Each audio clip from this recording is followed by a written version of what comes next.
estamos decididos nos cultos de sexta-feira, sermos mais breves nas nossas meditações para termos mais tempo para orar. Mas eu gostaria de abrir a palavra do Senhor em Mateus, no capítulo de número 6, e expor a oração dominical chamada, que começa no verso de número 9. Mateus 6, a partir do verso 9.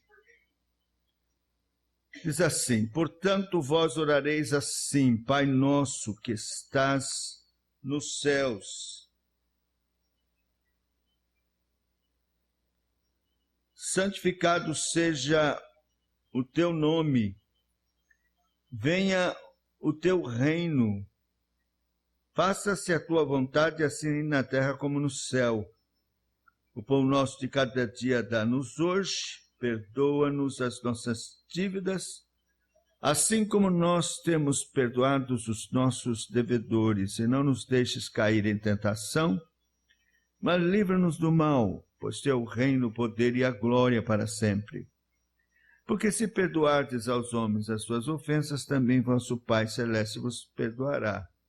Se, porém, não perdoardes aos homens as suas ofensas, tampouco vosso Pai vos perdoará as vossas ofensas.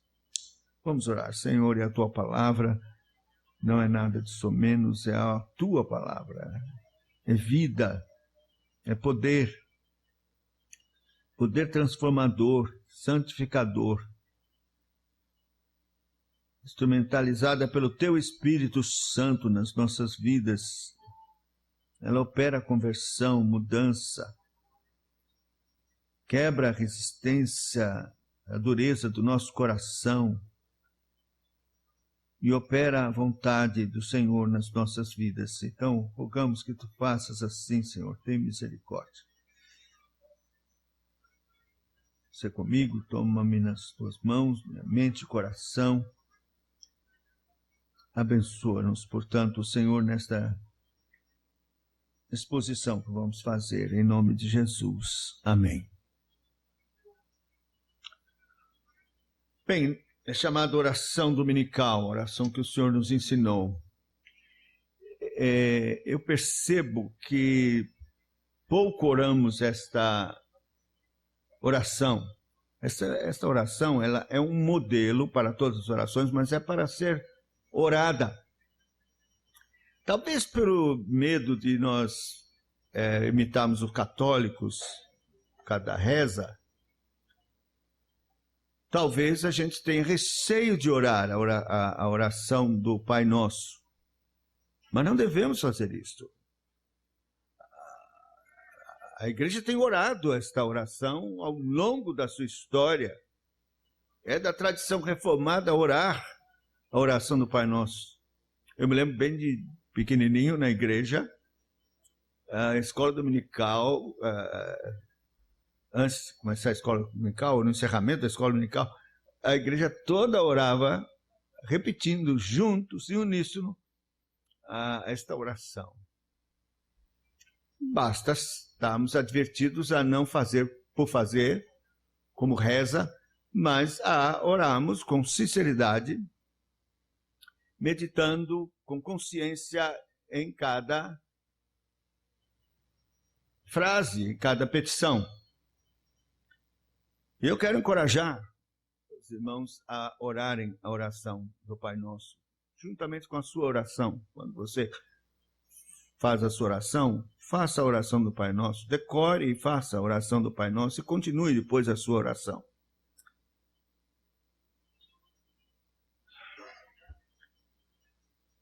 Começa assim: Pai nosso que estás nos céus. Claro que é muito aprofundado. Se eu fosse fazer a exposição aqui, eu vou tirar apenas a lição mais importante. Aqui está a exaltação ao Senhor, soberania. A oração deve sempre começar com uma exaltação a Deus. Lembra lá em Atos 4, quando a igreja reunida orou ameaçada. Tu, soberano Senhor, que criastes os céus, a terra, o mar e tudo que neles há. Eles começaram assim a oração. E o Senhor Jesus nos ensina: Pai nosso que estás nos céus. É claro que Deus está em toda parte, mas a expressão que estás nos céus significa soberania, glória, poder, domínio, assentado num alto e sublime trono, e domina sobre tudo. É isto que estás nos céus. Para mostrar a posição em que ele se encontra, acima de tudo e de todos. Santificado seja o teu nome. É a petição de que haja temor de Deus na terra.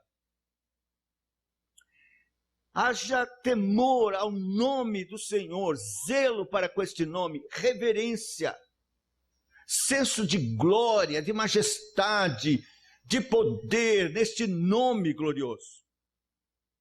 Outra coisa, santificado seja o teu nome, é a disposição de honrarmos tudo que é feito em nome do Senhor. Os cultos, os sacramentos, os votos que fazemos no nome do Senhor, juramentos, santificado seja o teu nome.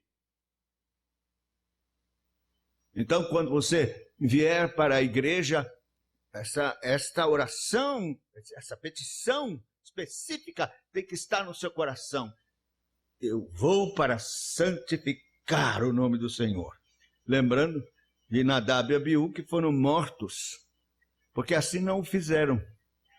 E Deus falou por boca de Moisés a Arão, que sereis santificado naqueles que se apresentarem diante de mim. Santificado seja o teu nome. Venha o teu reino. Bem, nós sabemos que o reino do Senhor já veio. A palavra de Deus assim o diz. Quando lá em Mateus 12, que foi expulso aquele demônio e acusaram o Senhor de estar fazendo isso em nome de Belzebu, então o Senhor diz que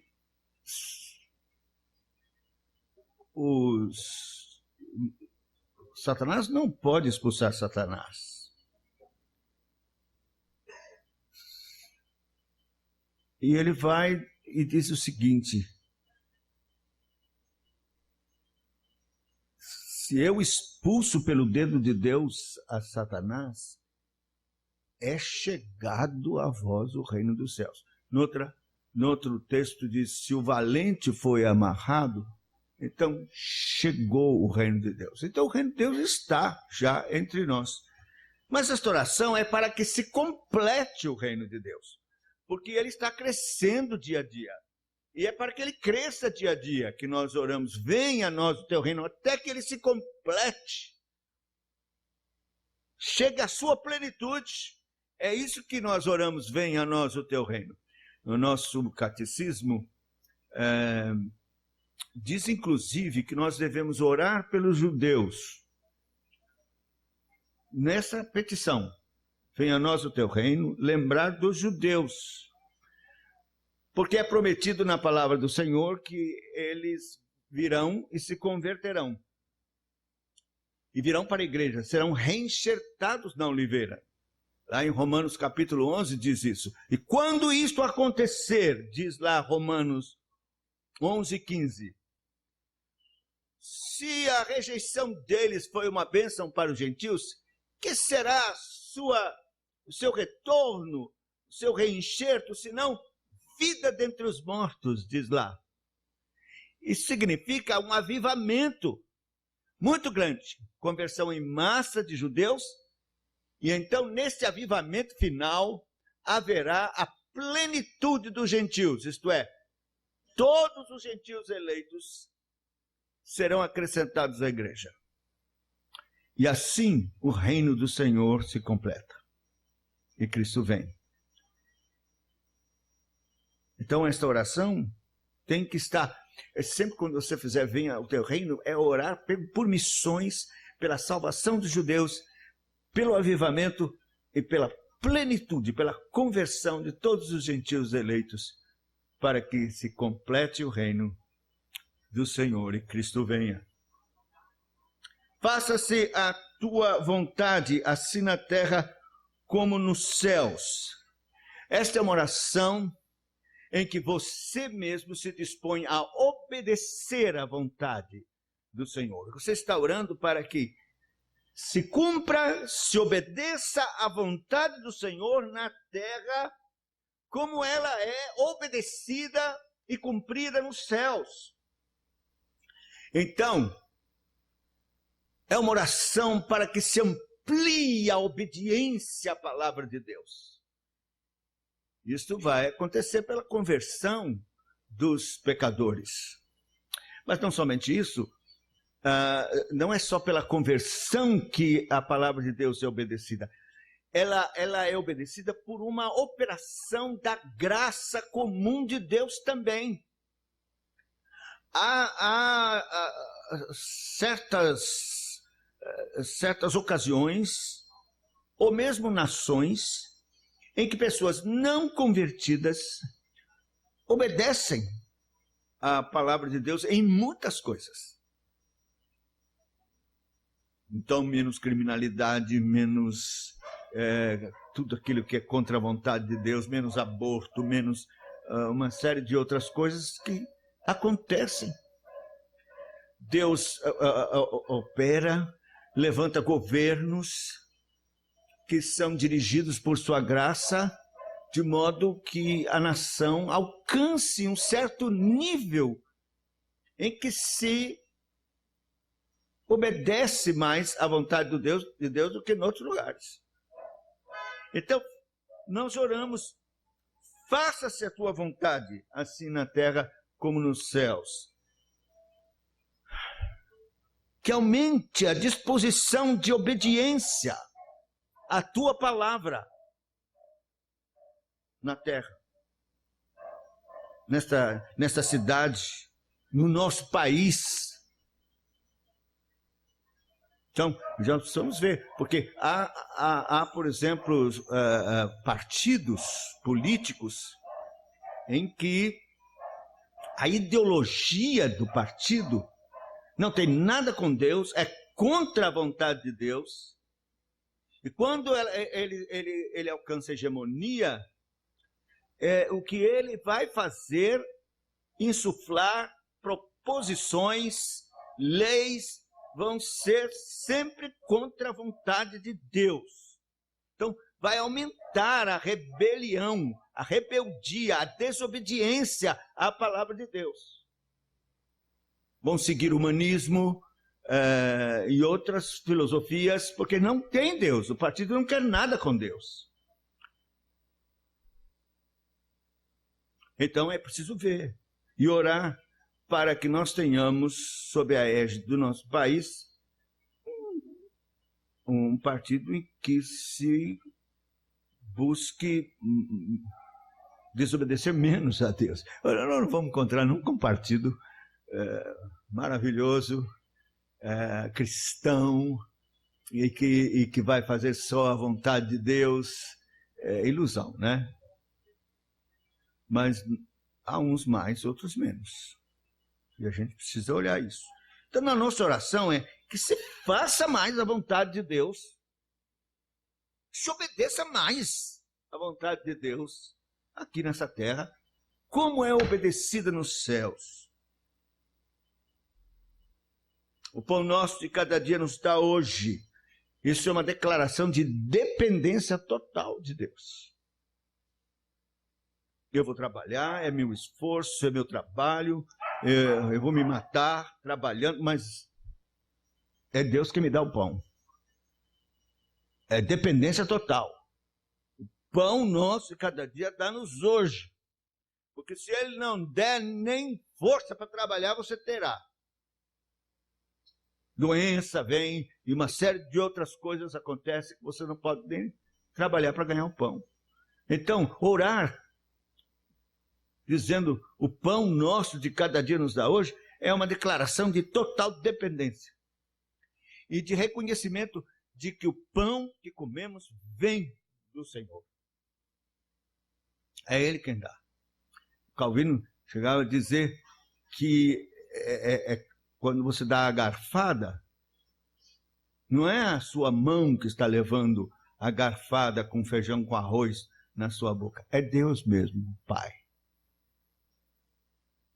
Porque senão, nem isso você podia levar à boca. Dá no Senhor o pão nosso de cada dia. Depende de ti, supre. Vem, Senhor, abre as portas. E claro que não é só pão, é tudo que você precisa. Se Ele cuida das aves, como não cuidará de você? Vale muito mais. As aves se vendem em 2 cetis, os pardais, mas Deus cuida mais de você. Deus veste as flores, o lírio do campo, que amanhã morre queimada no fogo. Como não vai cuidar de você? O pão nosso de cada dia nos dá hoje. Dependemos de ti, Senhor, totalmente. Vem, supre-nos. Perdoa as nossas dívidas. Bom, aqui é confissão. Meus irmãos, não há como orar e se aproximar de Deus sem estarmos com um espírito humilde e sempre reconhecendo nossa miserabilidade e pecado e a nossa necessidade de perdão. Você tem que fazer isso. Pecamos a todo momento, a todo instante. E então você vai orar, você precisa pedir perdão. Tem que haver um momento na sua oração com Deus em que você confessa seus pecados. Abre o seu coração. Tenta lembrar pecados recentes que você cometeu com pensamentos, palavras, ações, com seus olhos. Então, confissão de pecados, perdoa-nos. Você sabe que não pode ficar sem perdão e que você não pode sequer ter qualquer comunhão com Deus sem o seu perdão. Porque o pecado impede e nos separa e não deixa que tenhamos comunhão com Deus e que as nossas orações sejam ouvidas. Há vários textos da palavra de Deus ensinando que o pecado impede que Deus ouça orações. Vários. Como aquele de Isaías, eis que a mão do Senhor não está encolhida, nem surdo o seu ouvido para não poder ouvir ou salvar. Diz assim, os vossos pecados fazem separação entre vós e o vosso Deus, de modo que Ele não vos ouça. Então, precisamos do perdão de Deus a todo instante. Ai daquele que cair numa condição de não poder obter o perdão de Deus. Você diz, como existe essa condição? Existe uma condição em que o crente não pode receber o perdão de Deus diário? Sim. É o verso seguinte. Assim como nós temos perdoados os nossos devedores. E aí você tem que ir agora para 14:15. Porque se perdoardes aos homens as suas ofensas, também vosso Pai Celeste vos perdoará. Se, porém, não perdoardes aos homens as suas ofensas, tampouco vosso Pai vos perdoará as vossas ofensas. Já pensou? Então existe uma condição, mesmo para o crente, de não ser perdoado. Se não perdoar. Como você pode ficar sem ser perdoado? Como você pode ficar sem oração? Como você pode ficar sem se dirigir a Deus e colocar suas necessidades? Como você pode ficar sem comunhão com Deus? Como?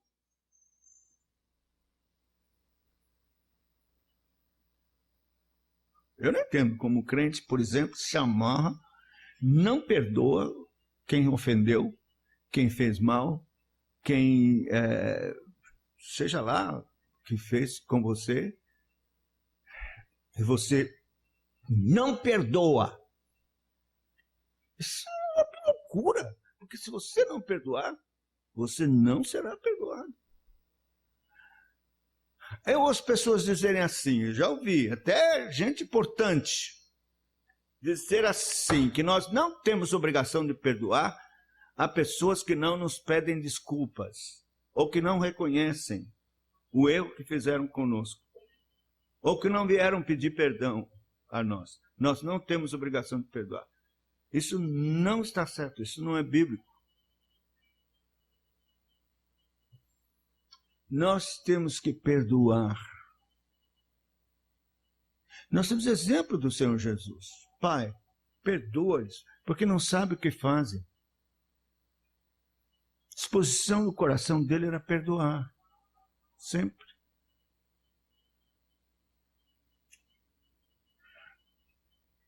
Nós temos um texto na palavra de Deus que diz o seguinte: se você tem alguma coisa contra o irmão e vem para fazer uma oferta, antes de fazer a oferta, deixa a oferta no altar e vai e reconcilia com o irmão.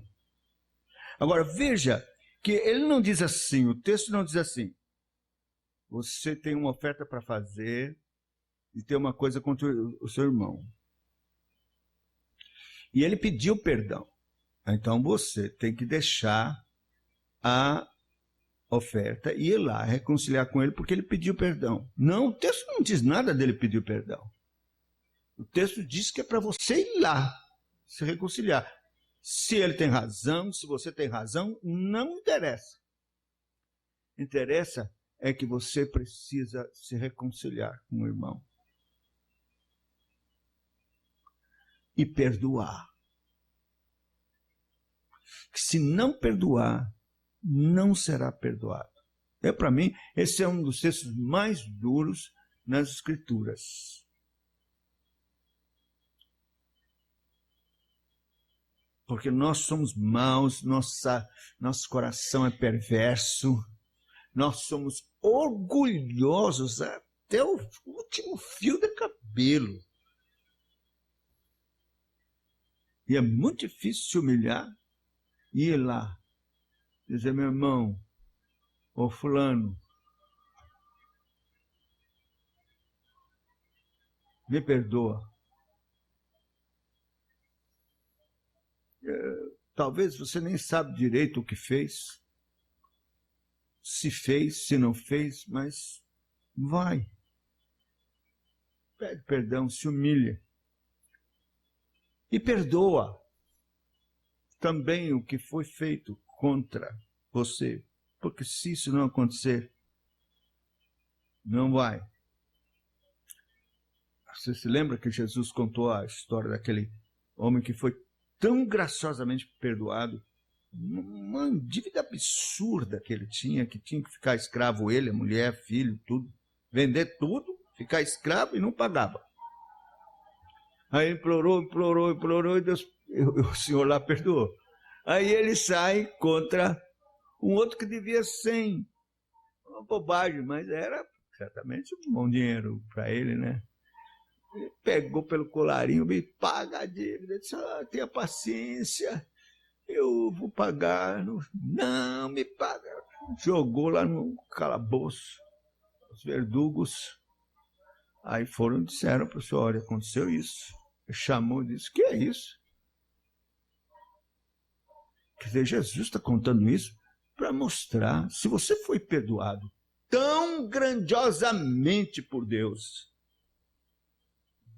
da dívida astronômica que você tinha por causa dos seus pecados, que não tem limite, como perscrutar a quantidade, a intensidade, sei lá o que, a enormidade do seu pecado. Aí você não perdoa qualquer coisinha que o irmão fez. É um absurdo.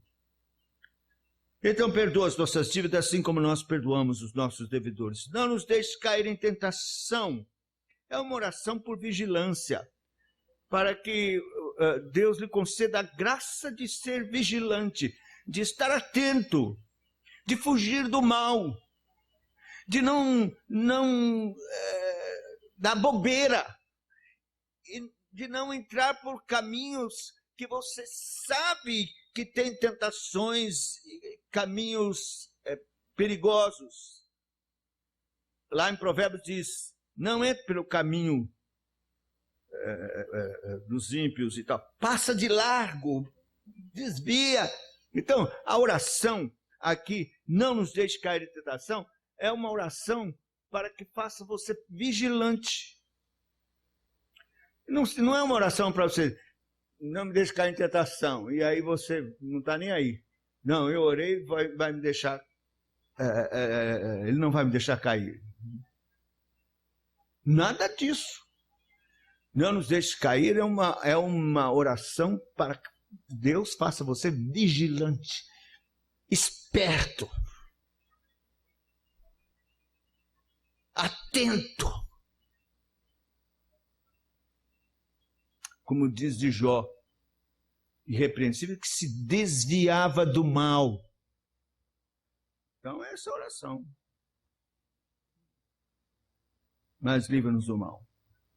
Aqui, especialmente em algumas traduções, quer dizer, na tradução, no original, é mais maligno.